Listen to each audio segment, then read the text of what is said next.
გამარჯობა, მე ნინი ვარ და ამ ვიდეოში დეტალურად აგიხსნით თუ როგორ უნდა გამოიყენოთ ბიოკოლაგენიქსის პროდუქტები. ბიოკოლაგენიქსთან ერთად დაიწყება თქვენი ცხოვრების ახალი ეტაპი, როცა საკუთარ თავზე ზრუნვა სასიამოვნო რუტინად გარდაიქმნება და აღდგება კანის ბუნებრივი სიმკვრივე, ელასტიურობა და ბზინვარება.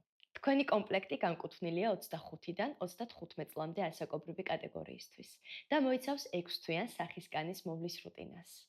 დავიწყოთ გარეგანი გამოყენების პროდუქტებით. პირველი 5 თვის განმავლობაში უნდა გამოიყენოთ ბიოკოლაგენიქსის ამპულები და კრემი ლიფტინგის ეფექტით.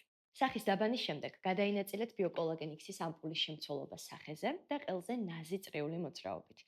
განსაკუთრებული ყურადღება მიაქციათ პრობლემურ ზონებს. შესაძლებელია ამპულის შიგთავსის სრულად გამოყენება დილით, ან მისი განაწილება დილით და საღამოს. და ამ შემთხვევაში თუ გადაანაწილებთ, შეინახეთ ამპულა თავდახურულ მდგომარეობაში მშრალ ადგილას. ამპულის გამოყენების შემდეგ გამოიყენეთ კრემი ლიფტინგის ეფექტით, რომელიც უნდა გადაინაწილოთ თვალისა და ტუჩის კონტურის გარშემო. კრემი გამოიყენეთ დილით და საღამოს. ეს არის შრატი ფილერის ეფექტით, რომელსაც სახის დაბანის შემდეგ გადაინაწილებთ ნაოჭებზე. გამოიყენეთ დილით ან საღამოს. ეფექტური მოქმედებისთვის 30 წუთის განმავლობაში არ გამოიყენოთ დამატებითი პროდუქტი.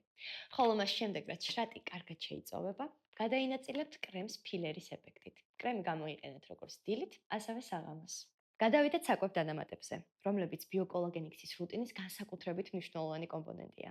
ეს არის ზღვის კოლაგენის პირველი და მესამე ტიპის შემცველი დანამატი, რომელიც უნდა დალიოთ 2 ტაბლეტი დღეში ერთხელ ჭამის შემდეგ, დიდი რაოდენობის წყალთან ერთად. შეფუთვაში არის 120 ტაბლეტი, რომელსაც პირველი 2 თვის განმავლობაში მიიღებთ. შემდეგი საკვები დანამატი არის კოლაგენის პირველი და მესამე ტიპი და შეიცავს ჰიალურონის მჟავას. დალიეთ 2 ტაბლეტი დღეში ერთხელ ჭამის შემდეგ, დიდი რაოდენობით წყალთან ერთად. შეფუთვაში არის 60 ტაბლეტი და უნდა მიიღოთ მესამე თვის განმავლობაში. გახსოვდეთ, რომ საუკეთესო შედეგისთვის აუცილებელია რუტინის დაცვა მითითებული ინსტრუქციის მიხედვით. ეფექტის შესანარჩუნებლად კი რეკომენდებულია კურსის პერიოდული განმეორება. ნებისმიერი შეკითხვის შემთხვევაში მოგწერეთ სოციალურ ქსელებში ან დაგვიკავშირდით მითითებულ ნომერზე. ჩვენ ყოველთვის მზად ვართ, რომ დაგეხმაროთ.